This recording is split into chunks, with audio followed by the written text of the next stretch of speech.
Hello learners, welcome to BEDS 002 week 11. In this week we will be doing part 2 parts. The first part is identification of values and process of value development.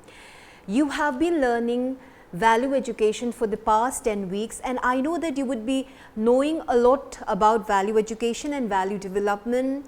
What are the values which are acquired through family, what are the values which are acquired through school, then also neighbors and community. However, I find it very important to keep polishing and refreshing what values are, because when we keep polishing and refreshing our values, we get to know that okay, these are the values which have been inculcated in me, and it may have been suppressed, or it must have been lying low. So it is always good to refresh our values. It is always good to learn more values, or in terms of the values that which has been inculcated by our family, by the school, by the community, by the neighborhood. It is always good to polish our values and also keep refreshing these values. So in today's lecture, this is what we are going to do: identification of values and process of value development. We have seen that there is rapid scientific growth and technological advancements which have resulted in industrialization. This fast development has threatened our age-old value structures and moral standards. At the global level, this has created value crisis.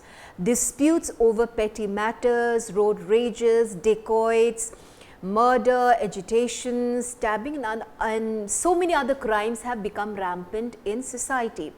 So this has made value education more and more important. I know that in your household, at home and in school, in office, your family members would be teaching you values, and you in fact are also teaching values to the other members of the society. However, it is always good to keep in tune what morals are, because at times we may forget, at times we may we live in a chaotic world, which is why sometimes the values which have been inculcated may have been lying low or would have been suppressed. So it is always good to keep in tune with what moral values are, in terms of what are the good behavior which are accepted by the society and what are the behavior which are not accepted by the society. We have to keep up with what is the moral standards which are accepted in the society.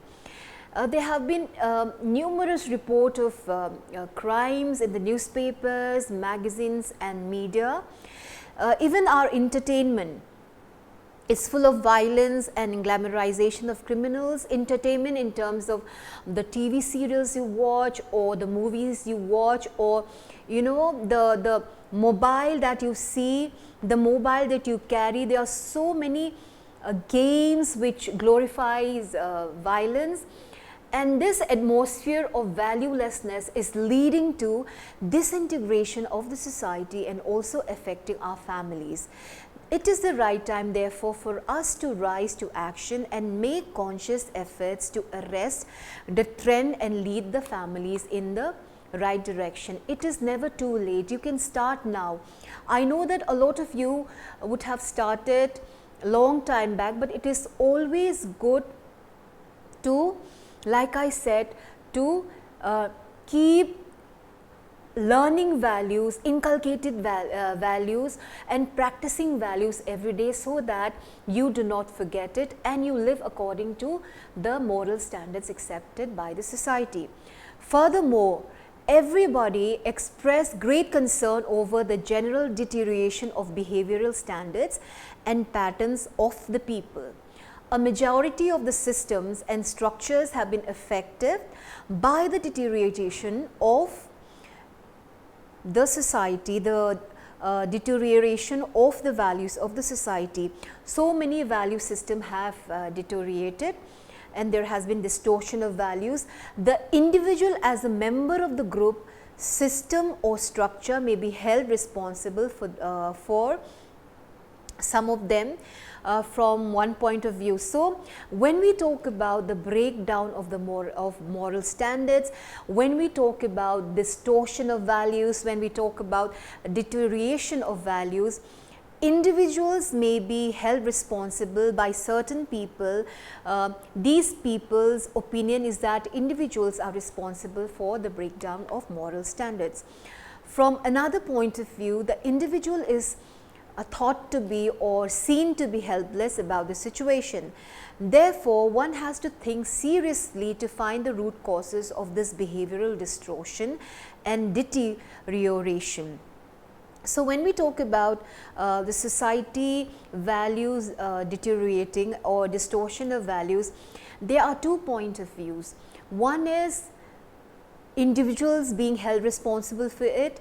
The other point of view is individuals are not responsible, they are helpless about this particular situation, that is the distortion of values. However, the bottom line is, the main theme is what is significant is, what is important is, the blame should not be the individual, or we should not blame anyone, but we should be able to find what are the root causes of these deterioration and change our attitudes, beliefs, ideals and standards. And also one can bring up the moral standards, how we live in the society, what the society says is good or right. We can bring up the moral standards by inculcating moral values, spiritual values in each of us. So, when we are talking about values, when we are talking about rising the standards of values, when we are talking about inculcating of values, we have to identify these values. How do we identify these values?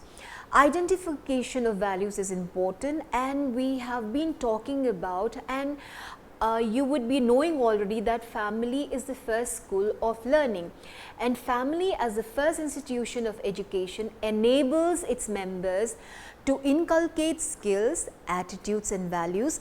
The daily interaction within the family members forms habits which are conducive to the all-round development of personality. Therefore, each family carefully identifies skills and values to be acquired by the family members. So, when we are talking about family as the first school of learning, we have been discussing about how the family is important, because it is from the family that the child or the children learn what are the values which are regarded as right, as good by the society. So, it is very important that the family inculcates the right values in children or in the child. In a democratic society, values are drawn from national goals, universal perception and ethical consideration. Our national goals are reflected in the preamble of the Indian Constitution. The beauty of our country is that it is a democratic country. It is a country which accepts people from all religious backgrounds. There is no differentiation on the basis of caste, creed, color. So, the beauty of our country is the democratic values, and these values or these goals are reflected in the preamble of the Indian Constitution. What does our Indian Constitution, the preamble of the Indian Constitution states? It states, "We the people of India, having solemnly resolved to constitute India into a sovereign, socialist, secular, democratic republic, and to secure to all its citizens justice, social, economic and political, liberty of thought, expression, belief, faith and worship, equality of status and of opportunity, and to promote among them all fraternity, assuring the dignity of the individual and the unity and integrity of the nations." Our country, I'm very proud to say that our country India has all these democratic goals. It has all this democratic rights given to people in terms of equality, in terms of liberty, in terms of fraternity, and also in terms of social justice. And like I said, everyone is treated equal in the eye of law, irrespective of whether he or she is rich, poor, irrespective of whether he belongs to a high caste, low caste, or irrespective of whether he is from the north, east, south, or from Western India. So this is the beauty of our constitution, and these are our national goals that the government has always been pursuing, and this is what makes us united as a country. So you may have heard a lot of saying about India as unity in diversity. In spite of our diverse culture, in spite of our diverse religion, diverse caste, beliefs, cuisine, ways of dressing, India is still one united country. Another way by which the identification of values by an individual and family is through a number of factors. So when we talk about identification of values, I have talked about identification of values on a bigger scale, which means these values are our national goals, and they have been identified, they have been laid in the preamble of the Indian Constitution. And then now we are going to talk about the identification of values by an individual and family, which is influenced by a number of factors. What are these factors? Some of these factors are culture, traditions, and environment. These are the factors which influence the identification of values by an individual and family. Values are classified on the basis of human activities such as physical, social, economic, intellectual, moral, aesthetic, cultural, and spiritual. Therefore, there are finite values. Gandhiji advocated two values, truth and non-violence. In many families, cleanliness, truth, hard work, equality, and cooperation are cherished. So when we are talking about values, values are identified on the basis of human activities, physical. In terms, when we talk about physical, it would be it is good to exercise because it keeps your body and mind healthy and active. Then values is on the basis of social, which means that you should be friendly, you should not, you should treat others well, you should be respectful to your elderly, then you should not discriminate on the basis of caste, religion, color. Values on the basis of economic, which this would be, you should be honest in your work, you should not look for profit at the expense of the poor people, and so on and so forth. So these are the various values which are classified on the basis of human values. And in families, we have families stressed on cleanliness, truth, hard work, equality, and cooperation. So in a majority of families, these are the values which are stressed on, and we have just spoken about the very important two values which have been advocated by Gandhiji, which is truth and non-violence. So we have talked about identification of values, we have talked about the values which have been identified in the preamble of the Indian Constitution. Then we have talked about how values are identified in the family, and what are the factors which are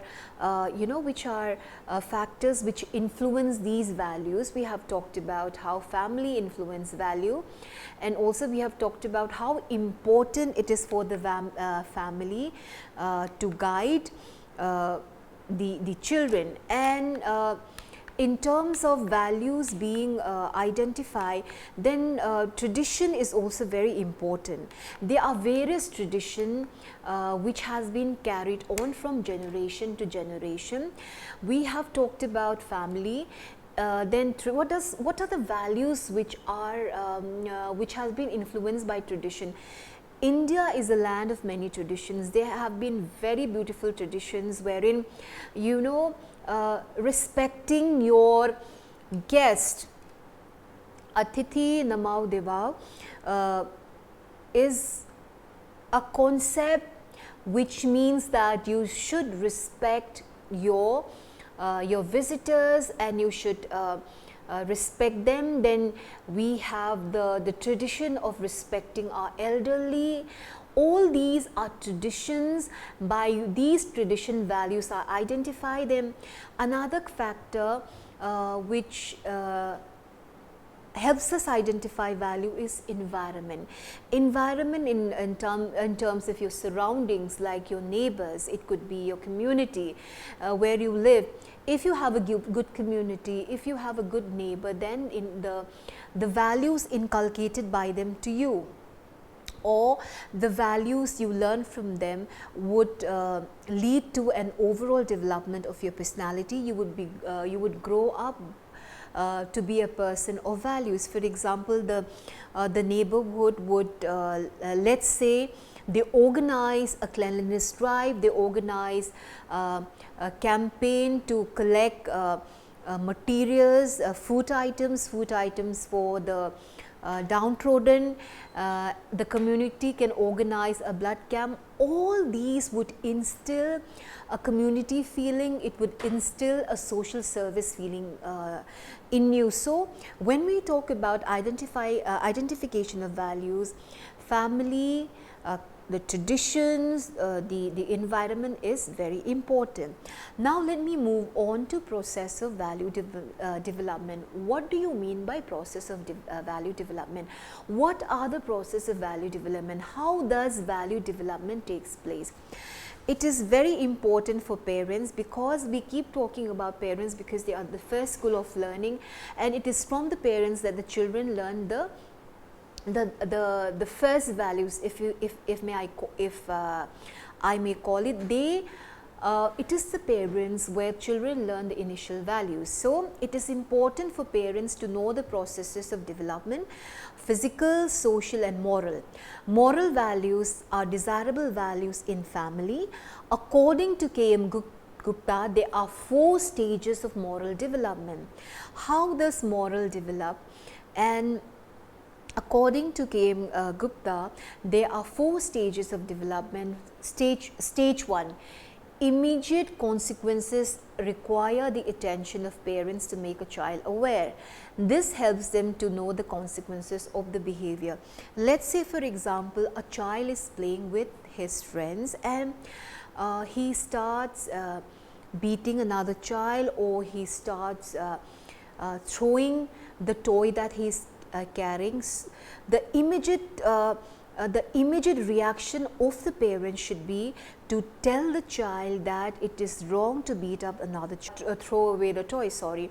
Or another example could be when the child wastes food which has been given to him. So it is very important that the parents at that very time gives immediate reaction, gives immediate attention to the child, so that the child is aware that his behavior is wrong. So this is stage 1 of value development. What is stage 2 of process development? Stage 2 of process of value development is partial evaluation. A child looks at the incidents from one angle only.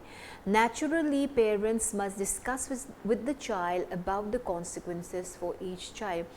I gave you the example of how a child may waste food by not eating all the food which has been on the plate. So the child may give a reaction, or the child may look at the incident by saying that I was not hungry, so I did not finish my food. But the parent should say that if you are not hungry, then you should not you should say that you are not hungry, and you should not take so much of food, but you should take little food which you can consume and eat or finish, so that you do not waste your food. So this is how the parents can instill in that child. Then another incident I gave you, where the child is beating up another child. The parents can the child's reaction would be, he would be evaluating from his point of view, that is, his action is beating up the child, and the child will tell the parent or the parents that I have beaten up the child because he was rude to me. Then the parents can tell the child that this is not the reaction that you should have. They should tell the child that physical violence or beating up the child is not a solution. You can complain to the parents of the child, so that the parents of the child who was rude to him can tell that the action is wrong. So when a child is doing something, he feels that he is right from his point of view. However, it is in these occasions that the parents should tell the child that your evaluation is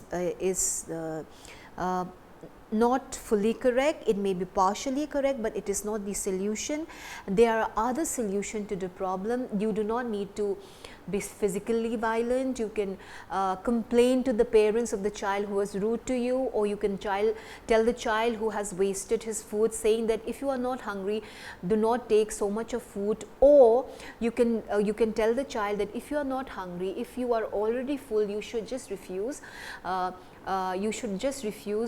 food at this time, so that the food is not wasted. So these are the various ways by which parents can discuss about the consequences of the child's action from each side. Then we have stage 3, which is called full evaluation. A child provides reasoning for his behavior in an accident. Naturally, parents have to guide him or her to come close to reality. So full evaluation, it means when the child is growing up, when the child is becoming more and more mature, and his reasoning, he would give a reasoning which may at times be, he may be just giving justification for his behavior. He may be giving giving justification for a certain behavior that he feels it is right. But it is at this point of time when parents feels that the justification for his behavior may not always be right, and the parents at this time, this is stage 3, when the child is becoming older, more and more mature, the parents have to guide him or her to come close to. Then we have stage 4, which is generalized comments. A child requires feedback from the parent to work for the welfare of the family and society. The children are usually always under the influence of peers in the company. The parental authority is almost absent in the presence of peer. Therefore, children require suggestions from the parents to overcome peer pressure to maintain family values. So, when the child is growing up, especially when the child is in the adolescent stage, I have talked about peer pressure, wherein the child has to fit in with his peer group. He wants to be within the it crowd. He wants, or she wants to be fitting in with the popular group. So, at times, to fit in with the peer group, the child may reflect certain behavior which is wrong. The child might rebel, the child may smoke, the child may get into drug habits. So, this is the time when the parents have to step in, and the parents have to help the child to overcome peer pressure, telling the child that whatever pressure you have, you should not succumb to this pressure, because the pressure is not right for you. So this is the time when the parents have to come through for the child. Then talking about the Importance of parents. Parents' involvement in value education begins, like I said, long before the schooling of the child, and hence the home becomes one of the main agencies to be involved.